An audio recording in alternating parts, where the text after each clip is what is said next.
¿Qué tal, queridos amigos? Empezamos la semana con una magnífica noticia. Se le ha propuesto a Andrés Manuel López Obrador, el futuro presidente de México, que cancele cuando llegue al poder todas las concesiones a favor de las mineras extranjeras. Esto no significa una nacionalización, significa nada más que estas empresas extranjeras que tanto daño le han hecho a México, saqueando nuestra riqueza natural y explotando a los trabajadores bajo su mando, deben ser sancionadas severamente. Porque al igual que cuando ocurrió la huelga de Cananea, que propició en gran parte el movimiento revolucionario de 1910, cuando los mineros de Cananea exigieron mejoras y un trato equivalente al que se le daba a los trabajadores norteamericanos, los empresarios, en lugar de acceder a las propuestas, se dieron a la tarea de traer a un ejército invasor, los Rangers de Texas, para aplastar la protesta. Y esto incendió al país.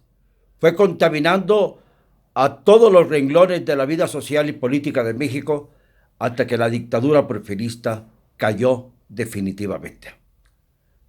Esto debe servirnos de lección, porque hay quienes piensan que el pueblo mexicano está adormecido. Y no es así.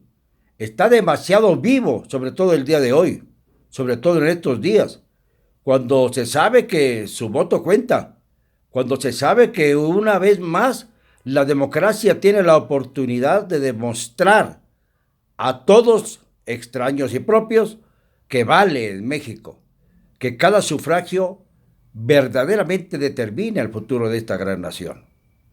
Esto ocurrió apenas en el primer día de este mes de julio de 2018, un mes que no se nos va a olvidar fácilmente.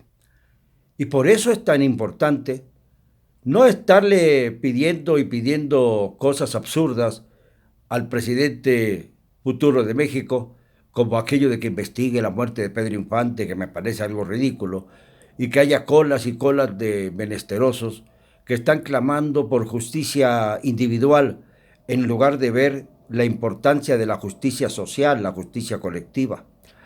Le ponen veladoras, encienden velas, colocan también imágenes sagradas, con tal de, dicen, de proteger a un funcionario, que todavía no lo es, de las malas vibras, porque este funcionario no quiere entender que es necesario que tenga seguridad para garantizar su proyecto sexenal.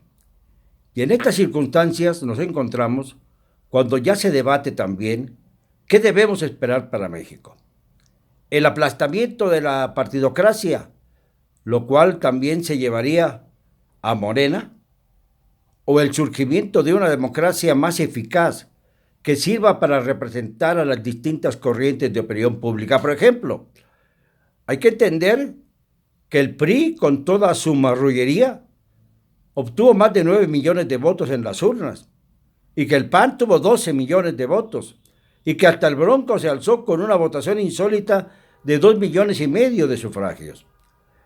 Esto significa que 45%, 47% de los votantes no optaron por votar por Andrés Manuel, y que también son mexicanos y que también merecen una oportunidad, no una segunda oportunidad como la que se le está dando a un Barbaján que proviene de la peor mafia de todos los tiempos del priismo más autoritario y lacayuno de la historia, sino más bien a los mexicanos que fuimos traicionados en el 2000 con un gobierno de derecha que se fundó con el gobierno de centro derecha que significaba el PRI de aquel entonces.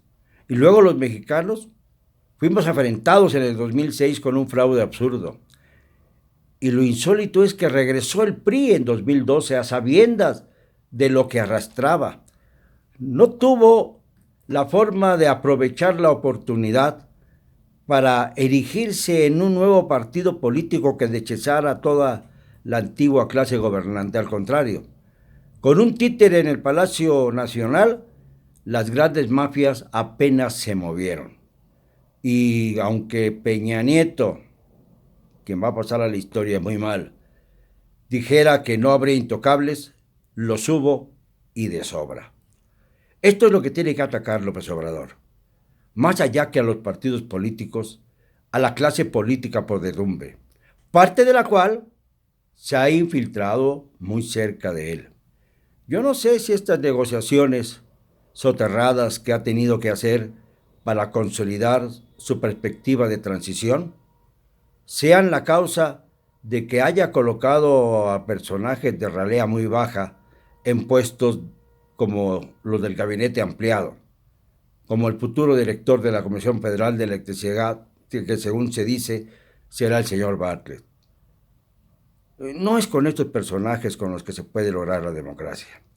No es así, atrayendo a la mala vibra que viene detrás. Creo que México merece un mejor gobierno, mucho mejor que el que hemos tenido. Y creo que esa es la intención de Andrés. Pero me preocupa mucho que haya tenido que negociar algunas condiciones que no van precisamente paralelas a su perspectiva de futuro, a la perspectiva de futuro de Andrés. Y es esto lo que debemos cuidar, porque las infiltraciones políticas acabarán por hacer un daño irreversible. Andrés, no nos vayas a fallar. Tú nos dijiste que no nos fallarías. No nos vayas a fallar. Digámoslo con cero cobardía.